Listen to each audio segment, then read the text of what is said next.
সাৱধান, আপুনি খোৱা ভাতমুঠিও হ'ব পাৰে কেঞ্চাৰৰ কাৰণ। অসমৰ চাউলত পোৱা গৈছে মাৰাত্মক আৰ্ছেনিক 3। অসম কৃষি বিশ্ববিদ্যালয়ৰ ভূমি বিজ্ঞান বিভাগৰ গৱেষণাত পোহৰলৈ আহিছে এই ভয়ংকৰ তথ্য। অসমৰ চাউলত পোৱা গৈছে মাৰাত্মক আৰ্ছেনিক 3। আৰ্ছেনিক কেঞ্চাৰৰ কাৰক হোৱাৰ লগতে লিভাৰ আৰু চেণ্ট্ৰেল নাৰ্ভাছ ছিষ্টেমৰ বাবেও ক্ষতিকাৰক। তিতাবৰৰ পানী, মাটি আৰু চাউলতো পোৱা গৈছে এই ভয়ানক আৰ্ছেনিক। অসম কৃষি বিশ্ববিদ্যালয়ৰ ভূমি বিজ্ঞান বিভাগৰ বিজ্ঞানীৰ গৱেষণাত পোহৰলৈ আহিছে এই ভয়ংকৰ তথ্য।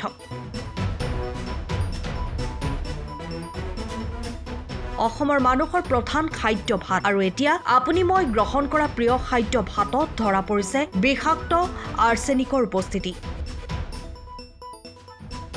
অসম কৃষি বিশ্ববিদ্যালয়ৰ ভূমি বিজ্ঞান বিভাগৰ গৱেষণাত পোহৰলৈ আহিছে এই ভয়ংকৰ তথ্য।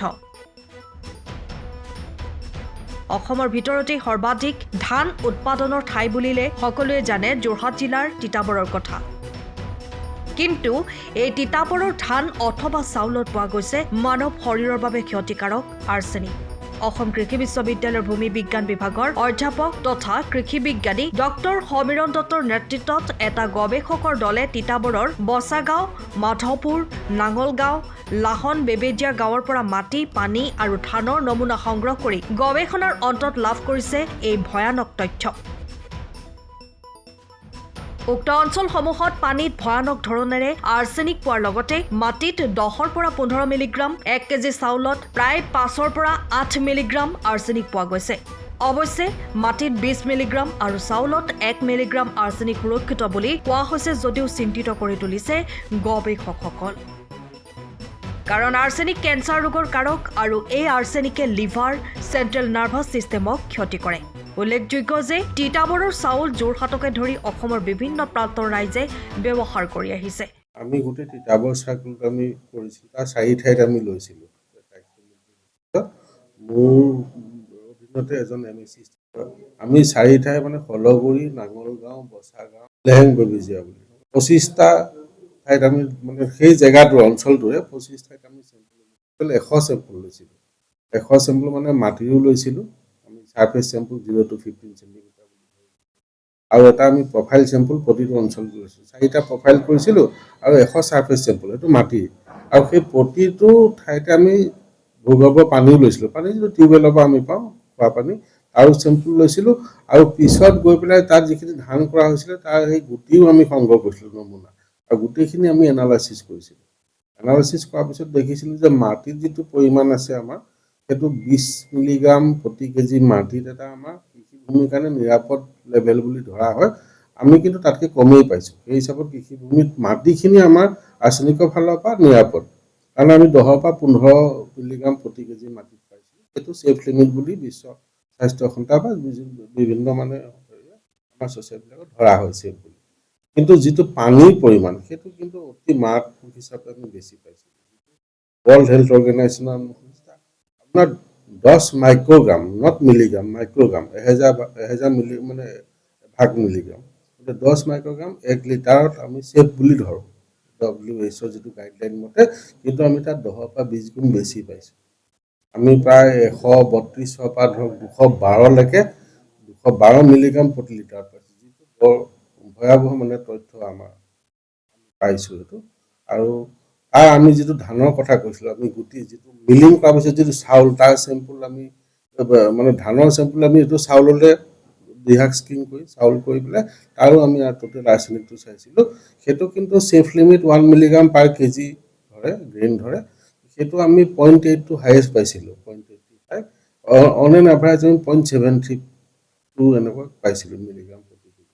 সেইটো নিৰাপদ বুলিয়ে ভাবি আছোঁ, কিন্তু যিহেতু ইনটেক কেপাচিটি আমাৰ বেছি, গতিকে অদূৰ ভৱিষ্যতে সেই ধানৰ সেই চাউলটো আমি যদি কনজিউম কৰি থাকোঁ তেতিয়াহ'লে হয়তো আমাৰ বিপদ আনিব পাৰে। গতিকে এতিয়াই আমাৰ মানে প্ৰকৃত আমাৰ সময়টো হৈ পৰিছে, গতিকে আমি সাৱধানতা ল'ব লাগিব। আৰু এই ক্ষেত্ৰত আমি সজাগতা শিবিৰ মই কথা কৈছোঁ, আমিতো অকলে গোটেইখিনি কৰিব নোৱাৰোঁ, গতিকে বিভিন্ন অনুষ্ঠান প্ৰতিষ্ঠানে সহায় কৰি আপোনাৰ আৰ্ছেনিকটো এটা বিষাক্ত মৌল দেহৰ কাৰণে, গতিকে ইয়াতে কেঞ্চাৰজনিত কাৰণ হ'ব পাৰে, কেঞ্চাৰৰ কাৰক হ'ব পাৰে, বিভিন্ন লিভাৰ আজিকালি দেখিছে লিভাৰ মানুহৰ বেয়া হ'ব লৈছে, সেইটো হ'ব পাৰে, চেণ্ট্ৰেল নাৰ্ভাছ ছিষ্টেম ব্ৰেকডাউন হ'ব পাৰে, ব্ৰেইনৰ আমাৰ যিটো বাকী বিভিন্ন এইটো মেডিকেল চায়েন্সে আৰু ক'ব পাৰিব কথাটো, গতিকে তেনেকুৱা ধৰণৰ আমাৰ তেনেকুৱা বিৰূপ প্ৰভাৱ পৰিব মানুহৰ। কেনেকে আহিলে কিবা পাইছে নেকি? নহয়, সেইটো আমাৰ ভৌগোলিকভাৱে আমাৰ যিটো মাটি গঠন, আমাৰ যিটো মাটিটো আমি ইংৰাজীত এলুভিয়েল চইল বুলি কওঁ, ইয়াৰ মূল বস্তুটো আহে আমাৰ নগা পাহাৰৰ পৰা, বিভিন্ন উপনৈসমূহ বা ব্ৰহ্মপুত্ৰ ধৰি পেলাই আমাৰ তাৰপৰা শিল বালি আনি এইখিনি আমাৰ চইলটো গঠন হৈছে, মাটিটো গঠন হৈছে। সেই অৰিজিনেল যিটো পেৰেণ্ট মেটেৰিয়েল বুলি কওঁ, য'ৰ পৰা আহিছে, সেইটোতে আপোনাৰ আৰ্ছেনিক আছেই, গতিকে সেইটো আমি ৰুধিব নোৱাৰোঁ। আমি আৰ্ছেনিকৰ সেই মিনাৰেলটো অৰিজিনেলি আছে, গতিকে আমি ৰুধিব পাৰোঁ। তাৰ যিটো আৰ্ছেনিকৰ দুটা ফৰ্ম আছে, এটা 5 পজিটিভ, এটা 3 পজিটিভ। আমি যদি 3 পজিটিভটো আমাৰ থাকে, তেনেহ'লে এইটো ডেঞ্জাৰ, তাৰমানে সেইটো যথেষ্ট মোবাইল, পানীত দ্ৰৱীভূত হৈ গৈ এই ধানৰ শিপাই গুচি যাব পাৰে। সেইটো যদি আমি আৰ্ছেনিক 5লৈ আনিব পাৰোঁ, তেতিয়াহ'লে সেইটো আমি তাৰ ৰুট যিটো আপটেক কৰে, যিটো শিপাই লয়, সেইটো আমি বাধা দিব পাৰোঁ। সেইকাৰণে বাম খেতিত এইটো সমস্যা নহয়। বাম খেতিত সাধাৰণতে আৰ্ছেনিক 5টো থাকে, যিটো শিপাই দি যাব নোৱাৰে। কিন্তু ধান খেতি আমি জানো, আমি ছাবমাৰ্জ কণ্ডিশ্যনত খেতি কৰোঁ, গতিকে এটা অক্সিজেন নোহোৱা অৱস্থাত আমি যিটো খেতিটো হয়, গতিকে সেই সময়ত গোটেই আৰ্ছেনিক যিমান আছে চব আৰ্ছেনিক 3লৈ কনভাৰ্ট হৈ যায়। কনভাৰ্ট হৈ যোৱাৰ কাৰণে শিপাই যথেষ্টখিনি ল'ব পাৰে, শিপা বা গা গছ পায়, গা গছৰ পৰা গুটি পায়গৈ, আৰু সেই গুটিটোৱে আমি খাওঁ। গতিকে সেইটো এটা আমি যদি ৰোধ কৰিব পাৰোঁ, আমি ভাবিছোঁ আমি এটা ইয়াৰ ফলপ্ৰসূ যিখিনি আমি প্ৰতিৰোধ কৰিব পৰা আমাৰ ব্যৱস্থা আছে, তাৰ এটা আমি কাৰ্যপ্ৰণালী লৈ আমি কৃষকৰ মাজলৈ যাওঁ, গাঁৱে গাঁৱে আমি যাওঁ, আৰু সেইটো আমি অকল ইউনিভাৰ্চিটিৰ ফালৰ পৰা কৰিব নোৱাৰোঁ, সেইটো বিভিন্ন সংগঠনক আমি সহায় বিচাৰিম। গতিকে সেইটো এটা সজাগতা শিবিৰ প্ৰথম অৱস্থাত ল'লে, আৰু বিশেষকৈ প্ৰথম মই ভাবোঁ খোৱা পানীৰ ক্ষেত্ৰত এইটো লোৱাটো বেছি প্ৰয়োজন। খোৱা পানী প্ৰথম প্ৰতিৰোধ কেনেকৈ কৰিব পাৰি, আৰ্ছেনিকটো কেনেকৈ কমাব পাৰি, তাৰ ওপৰত আমি প্ৰশিক্ষণ দিওঁ। তেওঁলোকে আমি 30জন মানুহক প্ৰশিক্ষণ দিওঁ, তেওঁলোকে আৰু 300জনলৈ বস্তুটো বিস্তাৰ কৰিব, তেনেকৈ কৰি এটা সজাগতা আনিব লাগিব। নহ'লে নাই তেনেকুৱা আমি কোনো দিয়া নাই, কাৰণ আমাৰ 1 মিলিগ্ৰামৰ তলত আছেতো, গতিকে সেইটো আমি ছেফ, এতিয়ালৈকে নিৰাপদ বুলি আমাৰ ধৰিব পাৰি। গতিকে সেইটো অদূৰ ভৱিষ্যতে হয়তো বাঢ়ি যাব পাৰে, আৰু এইটো 4 ঠাইত আমি চেম্পল কৰিছোঁ, সেইটো আমাৰ পৰ্যাপ্ত নহয়। এখন ঠাই যদি গোটেইখিনি আমি ডিক্লেয়াৰ কৰিব হয়, গোটেই আৰু বহুত চেম্পল কৰি পেলাই আমি চাব লাগিব, তাৰপিছত হয়তো ক'ৰবাত কমো হ'ব পাৰে। আৰু এতিয়া ধৰক এতিয়া বৰহোলা অঞ্চলত এটা বৰহোলা ওচৰত আমি লৈছিলোঁ, তাৰপৰা আগলৈ গৈ সেইটো নগাপাহাৰ পৰা ওচৰত পৰে, তাৰপৰা যিটো আগলৈ আহিলে সেইখিনি আৰ্ছেনিক লেভেলটো কমিবও পাৰে, আৰু ডিটেইল ষ্টাডিৰ প্ৰয়োজন আছে।